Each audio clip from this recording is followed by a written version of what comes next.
days to make sure that we're surviving in this system. Now let's go back to our text and let's look at God's wrath in verse 6. Therefore my wrath and my anger were poured out and burned in the cities of Judah and in the streets of Jerusalem, so they have become ruin and a desolation as it is to this day. Let's stop right there and do some analyzation of these words. We are called to remember reflectively God's actions against disobedience in verse 6. In other words, God was actively involved in wrath against everyone that disobeyed him. What causes us to think that he will not be that way towards us? See, this is what's happened in the American church today. The pastor in the American church today doesn't talk with people like that because it would what the people? Make them run. It would make them run. It would scare the bejesus out of them. They don't pay no money to hear that. Right. Those people are paying money to come in here, tell me how nice I am, how pretty I am, how God has blessed my family. Look at my son, he's the head of the soccer team. Hey, we're about to win the West Coast Soccer Championship. Tell my family to stand up so the whole church can applaud me. Oh, wait a minute, my wife makes nice chocolate cakes and cookies. Look at her, let's give her a hand. Isn't she wonderful? The depraved, wretched creep. Wait a minute. Oh, look at my husband. He's Dr. Do-Good. He's made this much money and he helps the community so much. Let's honor him today. And then when you go to Rick Warren's church, oh my God, let's bring in the homosexuals, let's bring in the transgendered persons, transvestites, and let's have a trans praise day. And we're just all, God is saying, wait a minute, what did he say? He says, my wrath and my anger is poured out.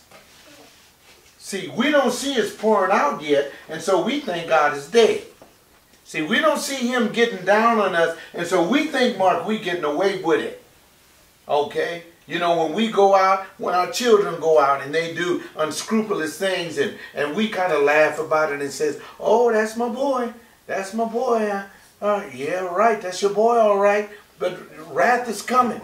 Wrath is coming. It may not come this week. It may not come next week, but it's coming. And when it comes and your boy's laid out and got tubes on in him, I want you to go to the hospital and say, that's my boy. That's my boy. It sure is. That's the wrath of God. That's what I understand here. These actions are not from the evil one. Rather, God inflicts this upon those who profess to be his people. This is the beautiful thing about this verse. God is the inflictor. God is the one that does it. Now, what we're supposed to do is to take this message, and the next time sin even comes into our mind, think about it. Am I ready to take the infliction of this pain and this wrath that God has for me if I turn my back against him? This is how we need to think all the time. Because if we don't think that, then we're going to be saying, Lord, have mercy where there is no mercy. And look at verse 7 as we continue to look at this. Now then, thus says the Lord of hosts, the God of Israel, why are you doing great harm to yourselves, so as to cut off from you man and woman, child and infant, from amongst Judah, leaving yourselves without a remnant? What a wonderful question. God is saying, why are you killing yourself? You know, God is saying, I'm going to kill you, sure enough, flat out. I'm going to get you, but why are you allowing me to do this to you? Now, when you would ask the church today, stupid as we are, wait a minute, what are you doing, man? What are you doing? Wait. Let's deal with some issues in the church today. Female pastors. God ain't never called one. God is saying, what are you doing following that? Why are you inflicting yourself with that? I never did that. What, another homosexual pastor? No, what are you doing? That lesbian got a lesbian wife up here and they both co-pastoring? Wait. You let them perform the marriage ceremony? Wait, where am I here? What are you doing to me? You're shaming me. Well, I believe that my marriage is just as justified as theirs. It doesn't make any difference who performs it. God is saying, you doing that, I'm going to bring some wrath on you. This is, oh, I got folk in my family. I talked to them and they said, you raised me that way. But I found out, I said, what did you find out with your educated ignorance? Said, you grew up in this house and I sent you away to school.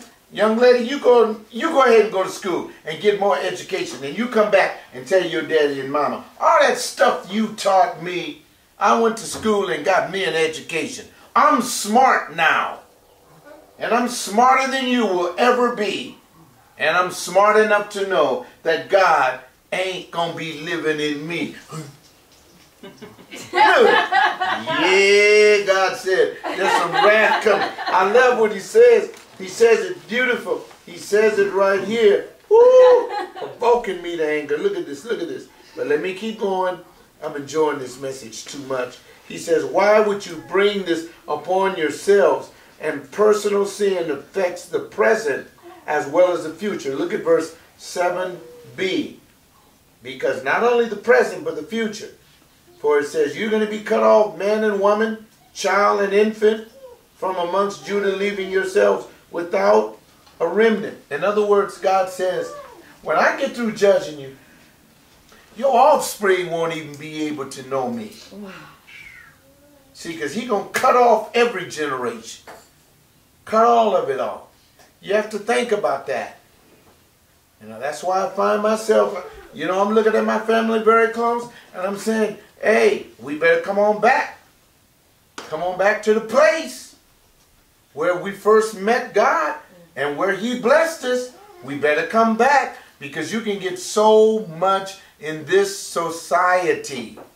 In this society. And I'm not saying, listen, Christians, I'm not saying go somewhere and bury your head in a hole. And, you know, don't take the kids to Disneyland. Go ahead. And you want to take them on a ride and throw away your hard-earned dollars so they can go around in circles, go ahead and take them. Whee! And then after you go and spin out in a circle and the circle is over, I said, there it is. Oh, I need more. You know what that is? I think Gocher calls it, what is it, Bob, that stuff? No, it's dopamine is what it is. That's called dopamine. Dopamine is that thing in your brain that brings pleasure to the flesh. It just, you get high on pleasure. High. We do it when we go to a fancy restaurant. You paid $185 for a plate of food, Tyree. $185. They bring out 2 potato spuds and a piece of salmon with some veggies on there and set it in front of you. And you sitting there grinning and smiling with your shiny golden utensils, eating it like you're having the time of life and drinking seltzer water, and you just paid $135. Wait a minute. And I just went by the hot dog stand and got me 1 hot dog for $1.25, and I'm fuller than you'll ever be. And you there lying, acting like you had a happy experience. Yeah, dopamine.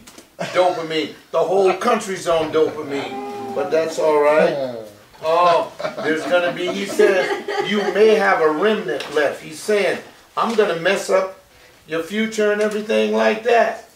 We are the sole cause of this provoking from God against us, which is divinely justifiable.